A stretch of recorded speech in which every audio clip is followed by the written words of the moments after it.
Okay, we've been looking at knowledge of God. We've been looking at a relational knowledge of God. We see that this is a continual acknowledgement of God, communication with God. This is what this relational knowledge involves. A personal awareness of His presence. It's ongoing fellowship with God, love for God, reverence for God. This reverence for God, we have seen that it leads to a cheerful, uplifting, inspiring, invigorating life, a life of protection, a life of confidence in God, a life of security in God, a life of peace, a life of wisdom, life of hope, life of singleness of heart. And again, those who lack those things, the problem is with the attitude toward God or a irreverence toward God. God's people have been programmed to believe that irreverence simply involves cursing God or blaspheming God, but nothing could be further from the truth. There's much more to it than that. We saw last week that this relational knowledge of God leads to a delight in God. Again, if our knowledge, whether it be theological, if our theological knowledge of God does not result in a enjoyment of what we know, a delight in what we know, it's not real. It's just information. That's all it is.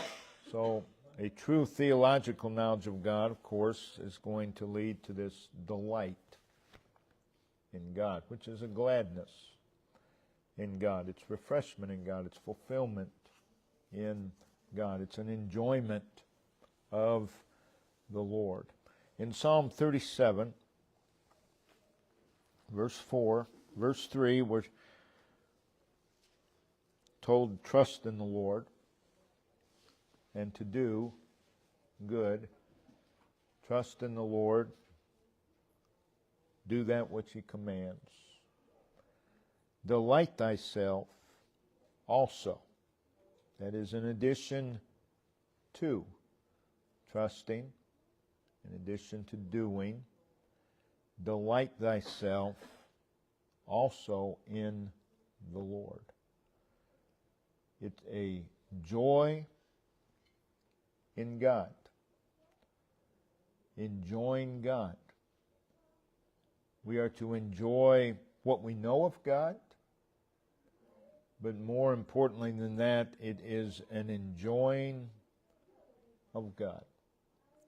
And the greater the knowledge, the greater the joy. The deeper the knowledge, the deeper our enjoyment of the Lord.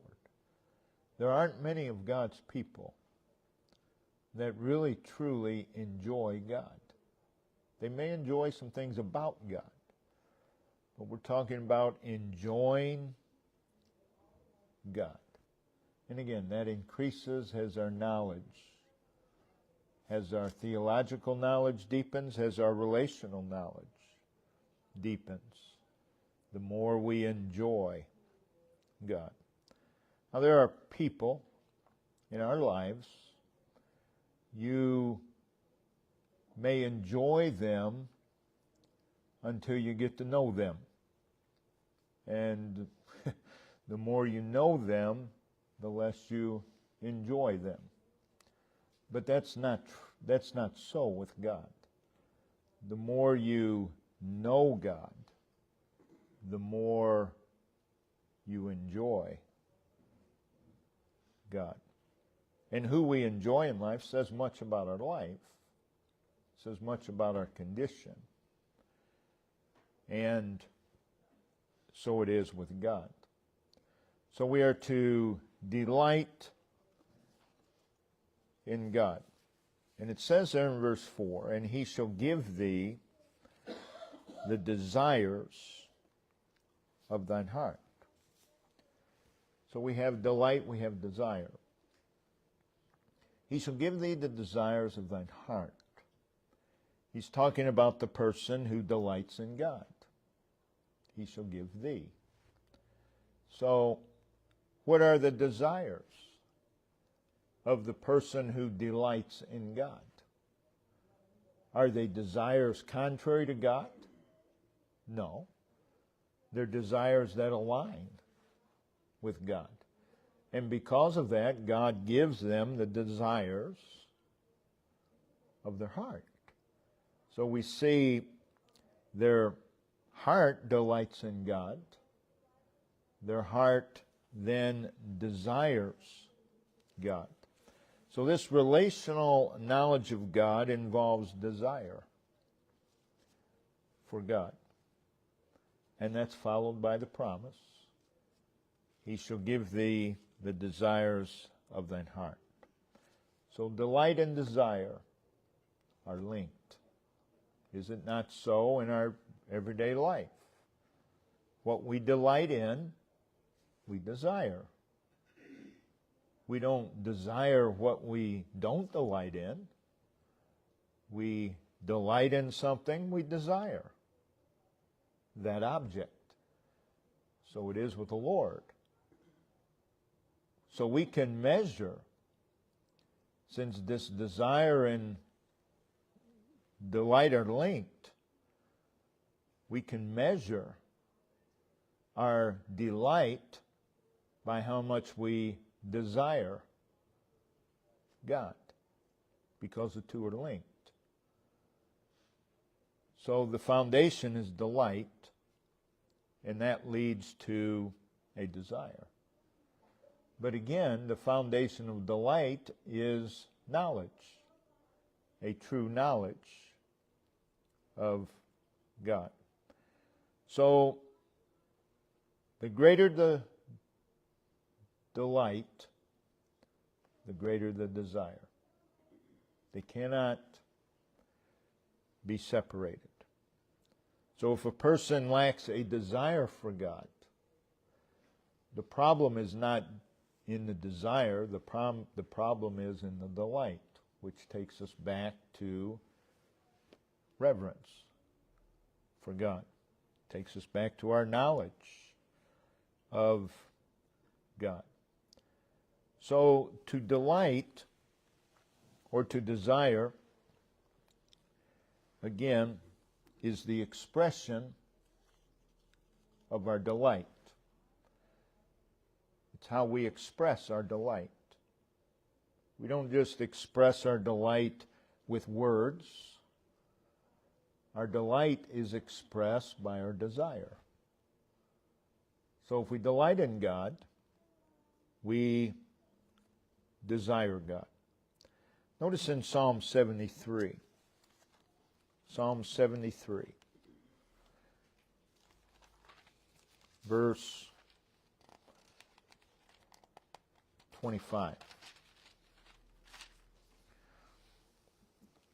Whom have I in heaven but thee?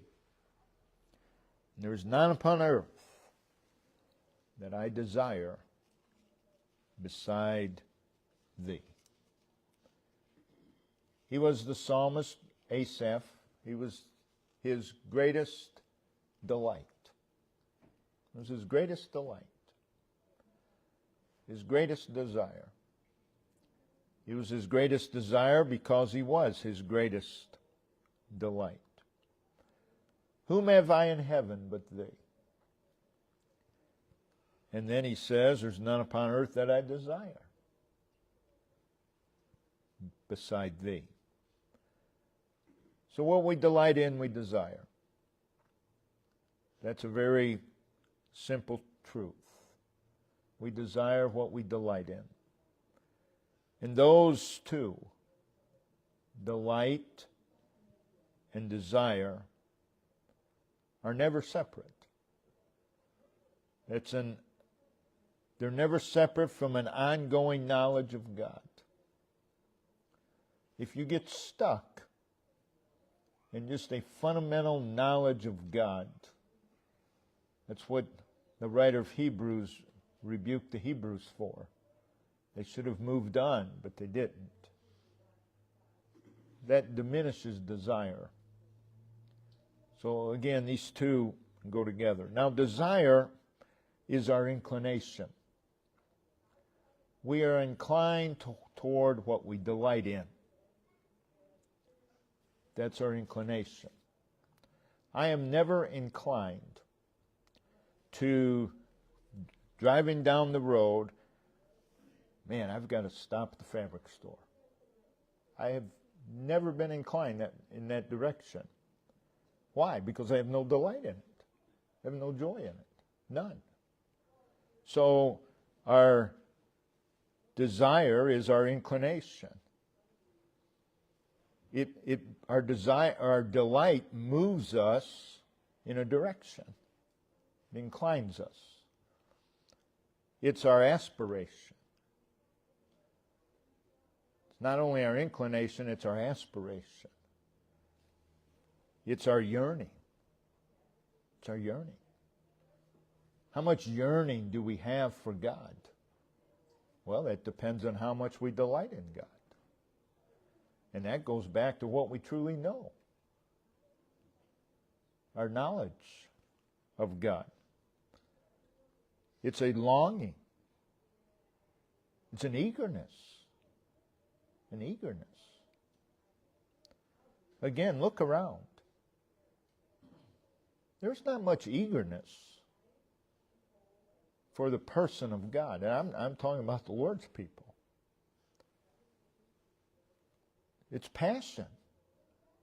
Delight is passion, or desire is passion. It's our determination. People do what they want to do for the most part. What they delight in gives them determination to push beyond. If I don't delight in something, but it's the plan for me to go there, it's not going to take a whole lot for me to change my mind, because I don't really want to be there anyway. But if you really want to be somewhere, if you really, your desire, your delight and your desire is so strong, you'll find a way. You'll find a way. So it's our determination. It's the impulse of our life. And that should be God. A desire for God. That includes many things. It includes a desire of His will. You can't desire God and not desire His will. The two go hand in hand. They can't be separated. We ought to desire His person first and foremost. But desiring His person gives us a desire for His will. It gives us a desire for His rule, for His control. It gives us a desire for His honor, for His glory. It's inclusive of a desire to obey Him. Those who are always looking for loopholes to avoid doing what God tells them to do. It's because there's a lack of desire, there's a lack of delight in God. It is inclusive of worship. If we desire God, we desire to worship Him. We desire to worship Him. The more true our knowledge, the more our desire is to worship. The more our desire is to praise and to thank Him and to just be near Him. It becomes our desire. We have such a delight in Him, we just want to be near Him. And that's our desire. We desire for our lives to be intertwined, to be weaved to God, to be completely surrendered to Him. Again, this desire for God is in proportion to our delight in Him. And our delight in Him is in proportion to our relationship with Him. So, this relational knowledge of God, there's a relational knowledge of God. It's something more than intellectual and religious knowledge of God. That is, it's something more than just information. We went through not all, but we went through the attributes of God. That is information about God. And we can retain that and yet have no relational knowledge with God whatsoever. But in order to have a relational knowledge of God, we have to have some theological knowledge of God. We have to know who He is. So it's a knowledge this relational knowledge is deeply personal. Again, you can have a theological knowledge and be completely detached from the subject of God. It is a relational knowledge is a confidence concerning everything you know about God. It's an assurance. It's a persuasion. It's a conviction. And that's based upon your relationship with God. So this relational knowledge is a knowledge of experience. It's a knowledge of experiencing God. We experience God every day. Many times not knowingly. But it is a knowing experience of God. It's a close association with God. It's personal contact with God. It's personal friendship with God. It's a kinship, enjoying a kinship with God. Again, when we were saved, we were brought into a relationship with God. There's a kinship. But you can become very detached from kin. Through life, you can just become detached from kin. Last week, I saw cousins I haven't seen in 50 years. Became detached through the years. You say, well, we're related. Yeah, but what does that mean? Obviously not much. Obviously not much. And so it is with God. Just because we've been made a child of God doesn't mean that we live in the experience of that. So this desire for God,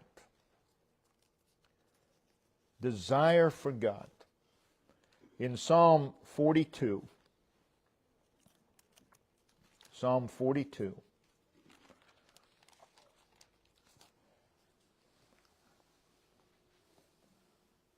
verse 1 and 2, has the heart, H-A-R-T, panteth after the water brooks. So there's a comparison being drawn.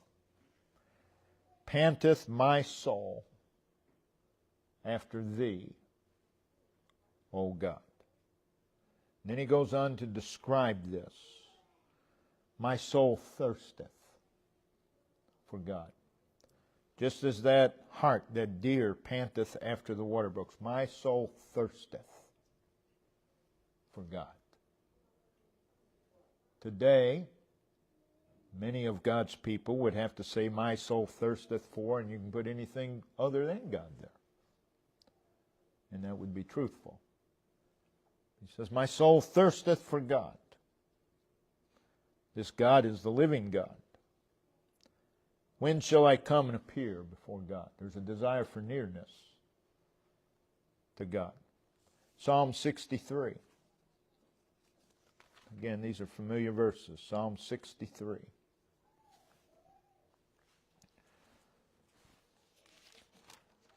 Verses 1 and 2. O God, thou art my God. Okay, that's a realization. Thou art my God. It's not, thou art God. That's true. But thou art my God. There's a personal link. And that is, he has grasped that. Early will I seek thee. That means that he's not an afterthought. Someone said, well, it doesn't matter what time of the day you seek God, just so you seek him. Oh, it does matter. Because God's not to be an afterthought. God's not to be next. God's to be first. Early will I seek thee. Then he describes the depth of this seeking. My soul. My soul. That's everything that we are. Thirsteth for thee. Again, for thee. That's the object of the desire. My flesh longeth for thee. Thirsteth, longeth, my soul, the inner depths of who I am. My flesh, my physical being, longeth for thee in a dry and thirsty land where no water is. When you realize that, and most of God's people have never come to this realization, that there's nothing in this world to feed my soul. That spiritually the world is a dry and thirsty land. Then that increases our desire for God. Then he expresses exactly what his desire is. To see thy power and thy glory. To see who you are. So as I have seen thee in the sanctuary. When you've seen God, you desire to see him again. In Psalm 143, verse 6. Psalm 143, verse 6. I stretch forth mine hands unto thee. Unto thee. My soul thirsteth after thee. He's drawing a comparison again. A thirsty land. This dry ground thirsts for moisture. So my soul thirsteth after thee. So this desire for God, connected with our delight in God, is really just simply a heart that is taken up with God. A heart that is taken up with God. If it were against the law to have a heart taken up with God, most would never be convicted. Because there's no evidence that they have a heart that is just taken up with God. It is God being the controlling influence in our life. This delight or this desire for God. So it's a way of life. This delight, this desire is a way of life. So wherever there is true theological and relational knowledge of God, it results in a way of life. And it's a way of life that is in stark contrast to the pursuits and the behaviors of the world. The inclination and the current of the world and the inclination and current of fleshly nature is away from God. Life will take us away from God in most cases. The world system will always take you away from God. But this delight and desire moves in the direction of God. It draws the heart and mind toward God, toward the matters of God. It's not oblivion. But to have a heart for God means that our heart is drawn toward God. Our mind is drawn toward God. And as we've seen, it's a love for God. To have a heart for God is to have a love for God. Love is a word that's just thrown around. It's become almost meaningless. And so it is when it's used in reference to God. It is a love that is fervent. It's intense. The more fervent our love for God, the more fervent our desire for God. It is a love without reservation. You'll do anything. It is a love that consumes one's life,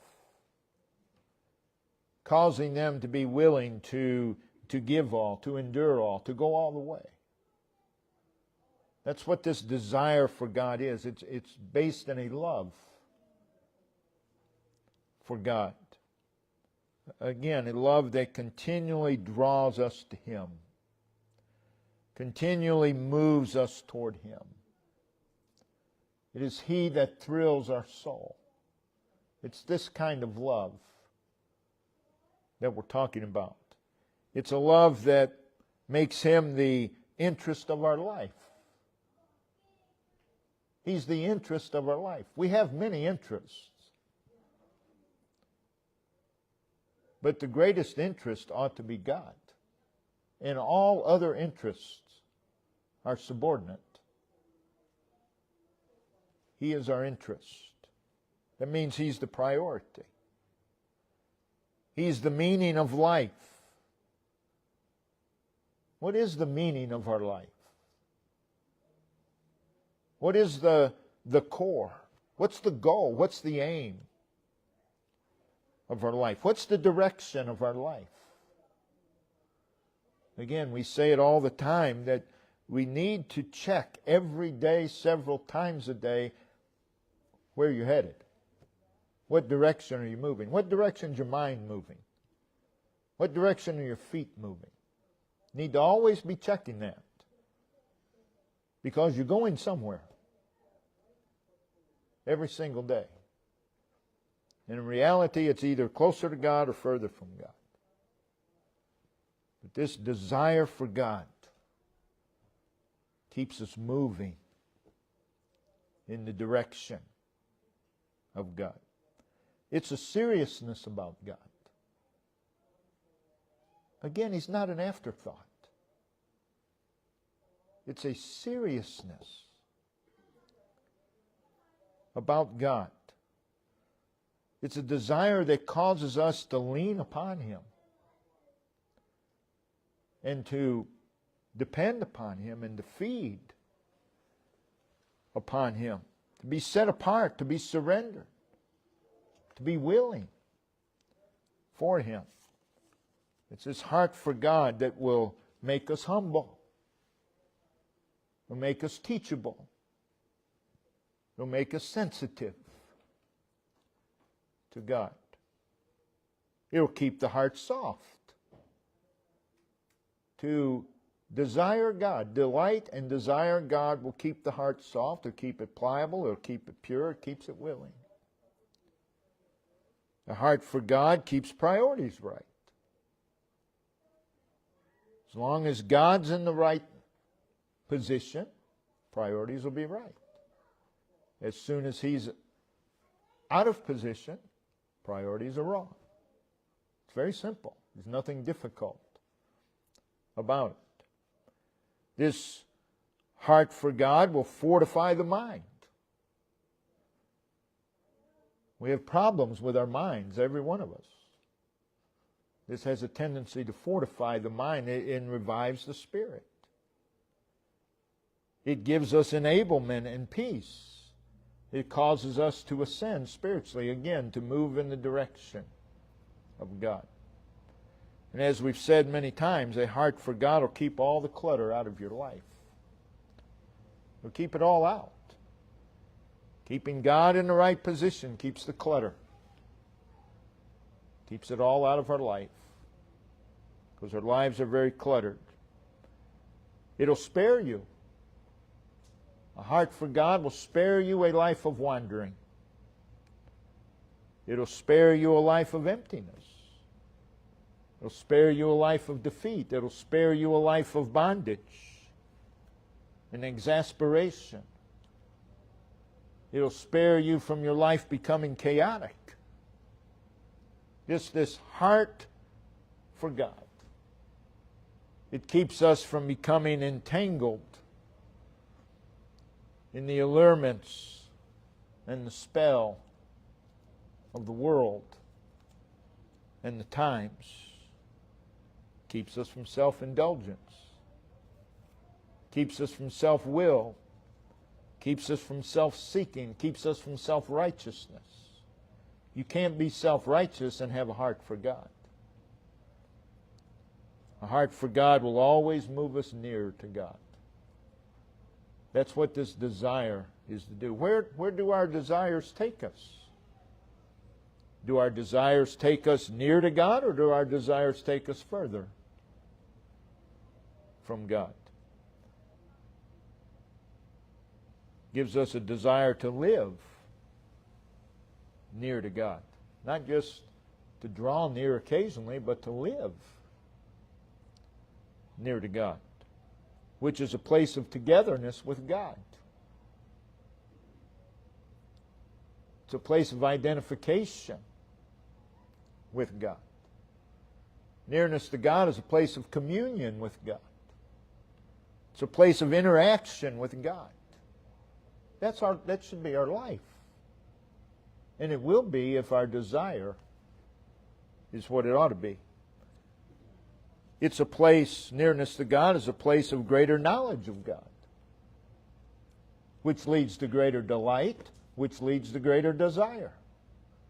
The more we know God, the more we delight in Him. It also gives us a greater knowledge of self, which means the more humble we become, the more teachable we become. Less settled in our own ways, more settled in God's ways. So, this relational knowledge of God produces a desire or a delight in God, which in turn produces a desire for God. We need to always examine ourselves. What is my desire? What is my desire for God? And don't lie to yourself. Just honestly examine ourselves. What is my desire for God? What is my level of enjoyment of God? Do I have more joy in the world than I do God? Now, almost every child of God, without thinking, will say, oh, no, of course not. But think about it, examine the evidence, and it's just not so. So this relational knowledge of God is of extreme importance concerning the life that we live. Let's look to the Lord.